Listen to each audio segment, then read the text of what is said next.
Hi guys, this is week 11. It's graduation week.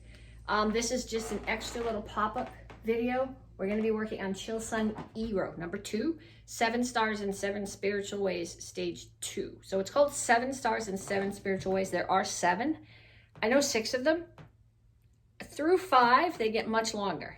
6 is a little shorter than 5. 7 is like 3 days long. I don't know that one yet. I've looked at it and my brain goes, way too much. That's not happening yet. But this is number 2, 7 stars, 7 spiritual ways. There are 7 of them. This is number 2. It's called Chilsung Eero. So we're going to start off. I'm going to turn the clock on so I have some idea where we are. We're going to start off with a little bit of a warm-up. Punches, jab, cross, hook, uppercut. Keep your hands up. Keep your feet moving.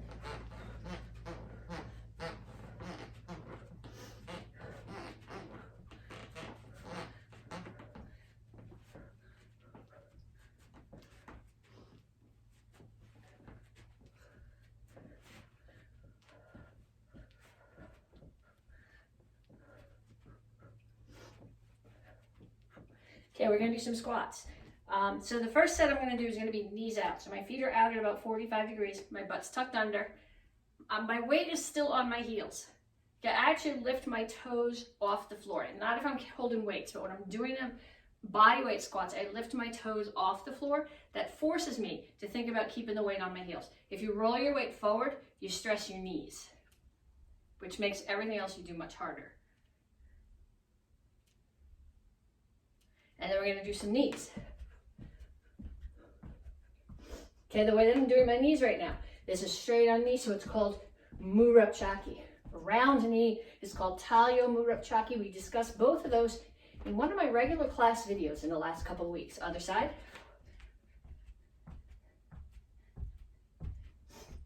So all these little tidbits that you get, like the name of the form and what it means, and how many of them there are, and the names of the kicks, jab back to punches. You should be writing this stuff down because it's going to show up on your written test when you go to black. Even if you're an AK black belt already, you'll take a different written test when you get your Tung Soo black belt.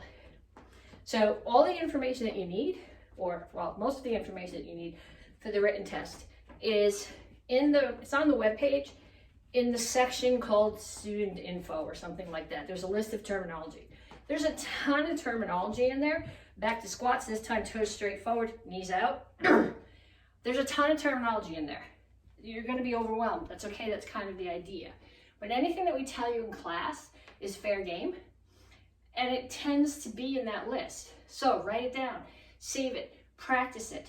The time to start learning your terminology and your lineage is not the week before your black belt test. My kids were really young the first time they tested, and both of them waited till the week before and then asked me for help. Start sooner than that.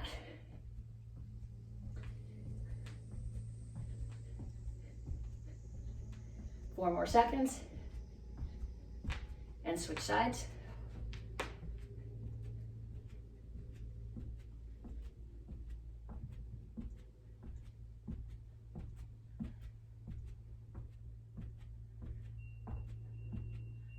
And time.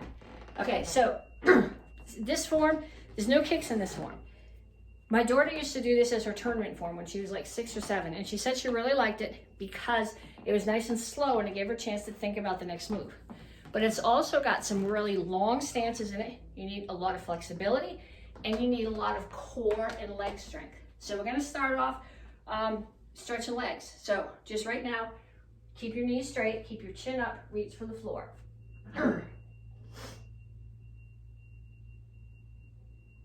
Over to one side in a side stretch.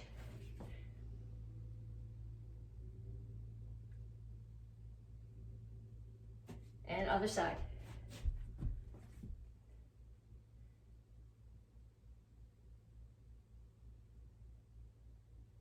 Have a seat. Okay, my sit back here. Can you see me?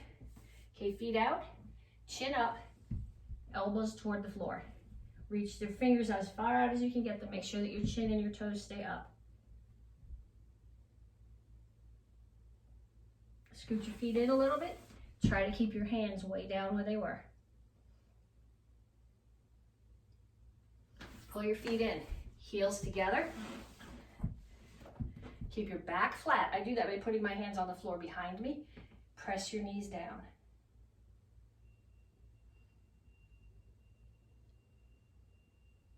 Stand up. Okay, I'm going to cross my feet. So I'm going to put one in front of the other. I'm going to keep my chin up. Knees are straight. I reach for the floor. You feel this in your hamstrings. Switch your feet.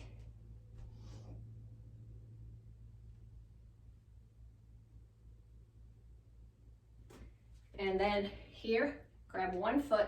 You're going to grab your foot, and you don't want your knee way up here when you do it. You want it way back, like it's lined up with the other foot, so you're stretching your quad. Putting the other hand out helps with your balance. And other side. This is much easier to do at home than at the karate school, because the karate school's got the smushy mat, and it doesn't stay stable under your feet. This is a much easier to stretch to do at home. If you're doing this on a smushy mat, you might have to hold on to something. Okay, so the first drill that we're going to do is with the lowest stance. It's called Choi Ha-Dan Chasi. And this is from years ago when we used to do candidate camp in the summer. We decided that the memory peg from this, Bok Choy, is cabbage.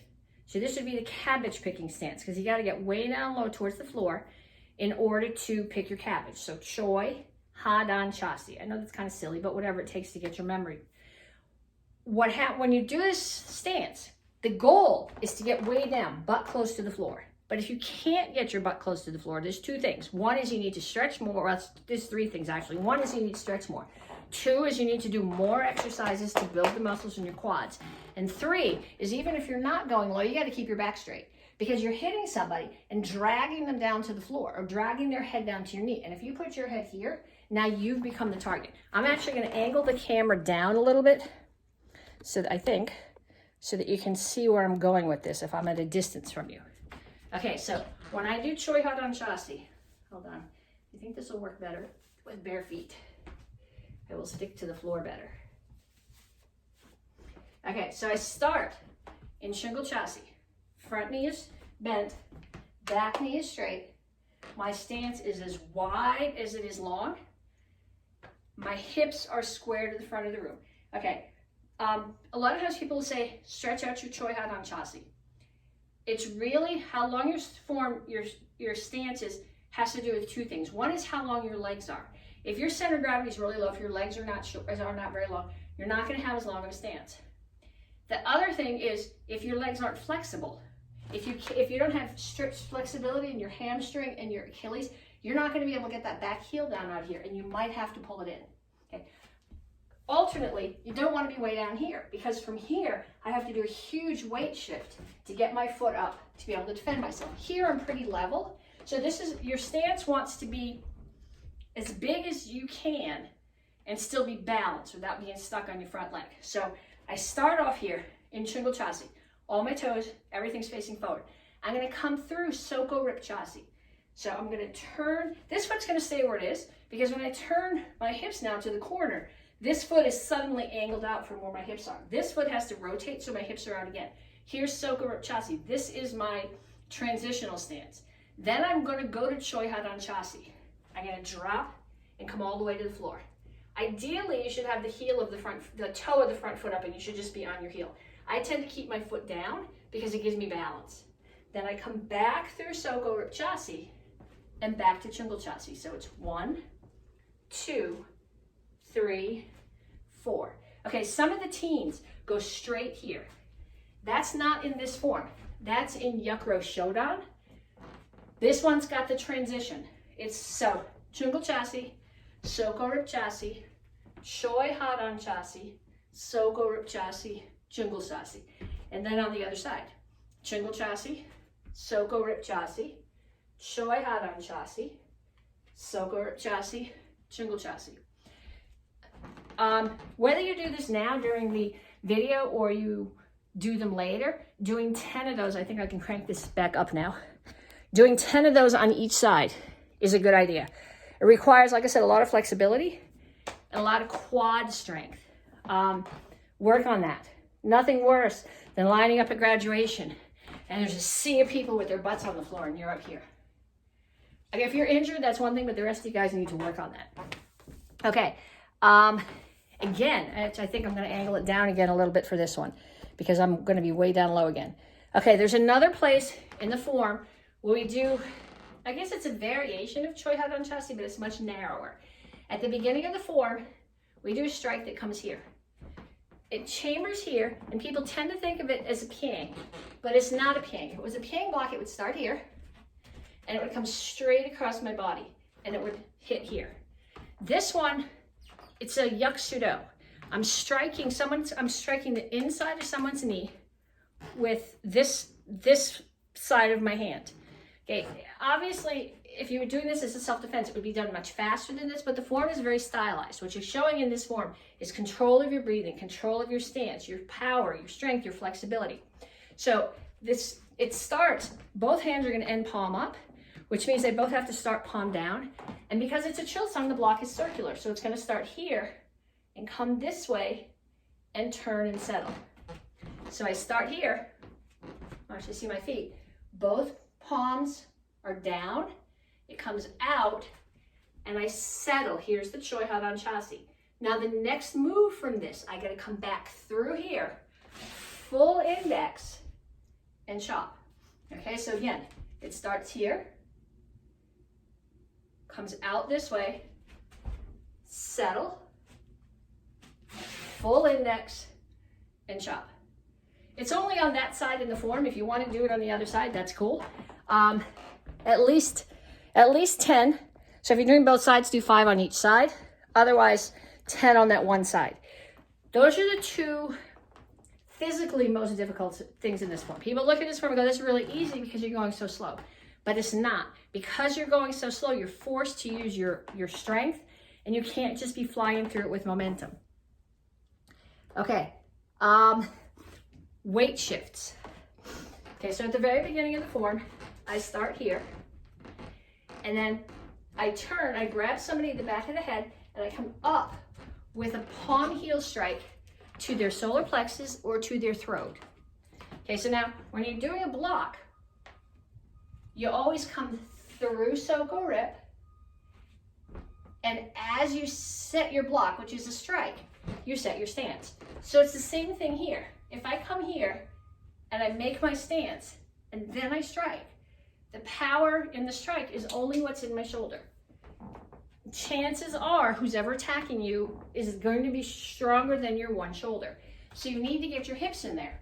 So I start here, I index in, I come out, so I'm in Soko Rip, and as I make that transition with my feet from Soko Rip to Chungul Chasi, my hands are making the transition at the same time. So I set my strike. At the same time, I step my stance. So in, back, through Soko Rip, and they come together. Okay, so practice those. That takes some, it shouldn't take thought, because you wouldn't go,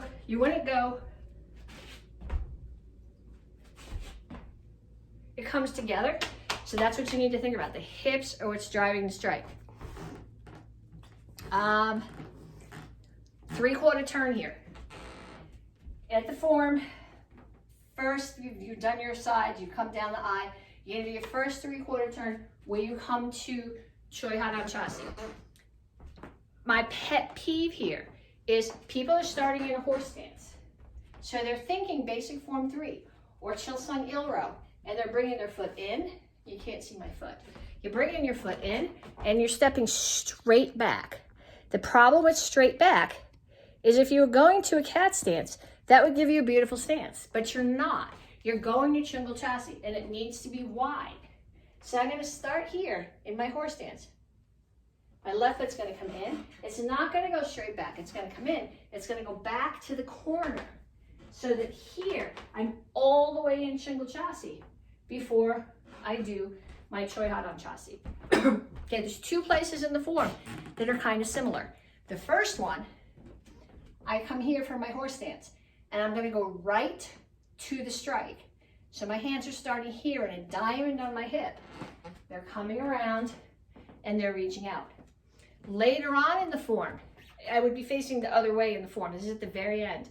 if I was doing this, I'm going to turn and block and then do the Choyadon Chasi. In this case, your hands are not starting in the diamond on your hip. They're starting knuckles together on your hip. So I was here. My knuckles are going to come together on my hip. I'm going to index. I'm going to step all the way to Chingle Chasi, and I'm doing a reinforced block. So somebody's doing a roundhouse kick here, and I'm pushing into that kick and then grabbing their head and pulling them down. So important distinctions. The move is not exactly the same. It's a different interpretation. So you're getting to it the first time here and the second time there. Okay, so the whole form. This form, the beginning of it is about ibuki breathing. I don't do this really well, so visualize that I'm going much slower and breathing much heavier at the beginning here, okay? So, okay, my hands aren't opening. I start this again. My hands aren't opening this way. It's like there's a door, and here's the hinge, and I'm opening on the hinge. So I start here. I'm gonna have to come forward for this. Okay, this is what we talked about. Make sure that you don't set your stance until you set your strike.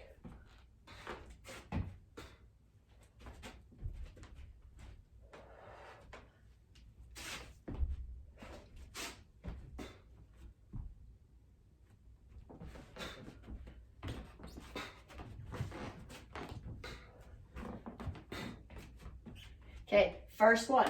Hands in a diamond on your hip. All the way to Chingle Chasi.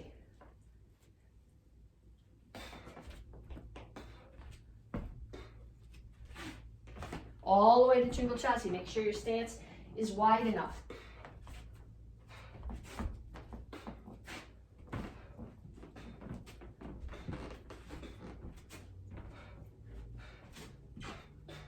Okay, this is the second one we talked about. Hands come to knuckles on your hip.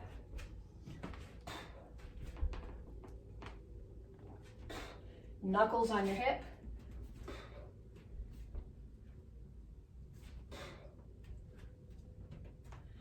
Chilsung Eero. Have fun with it. Talk to you later.